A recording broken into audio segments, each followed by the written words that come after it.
بسم اللہ الرحمن الرحیم۔ آج کا سوال ہے کہ نجاست غلیظہ اور خفیفہ کی تعریفیں کیا ہے اور ان کا حکم کیا ہے؟ تو جواب یہ ہے کہ نجاست غلیظہ وہ چیزیں ہیں جس کے ناپاک ہونے میں کسی قسم کا شبہ نہ ہو۔ جملہ دلیلوں سے اس کا ناپاک ہی ہونا ثابت ہے، جیسے آدمی کا پاخانہ یا شراب وغیرہ۔ اور نجاست خفیفہ وہ چیزیں ہیں جس کا نجس ہونا یقینی نہ ہو، کسی دلیل سے اس کا ناپاک ہونا معلوم ہوتا ہو اور کسی دلیل سے اس کے پاک ہونے کا شبہ ہوتا ہو۔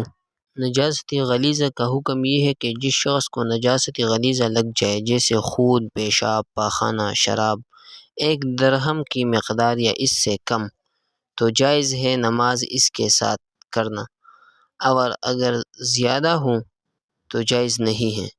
اور اگر لگ جائے نجاست خفیفہ، جیسے ان جانوروں کا پیشاب جن کا گوشت کھایا جاتا ہے، تو جائز ہے نماز اس کے ساتھ پڑھنا جب تک نہ پہنچے چوتھائی کپڑے کو، یعنی جس حصہ یا عضو میں لگی ہے۔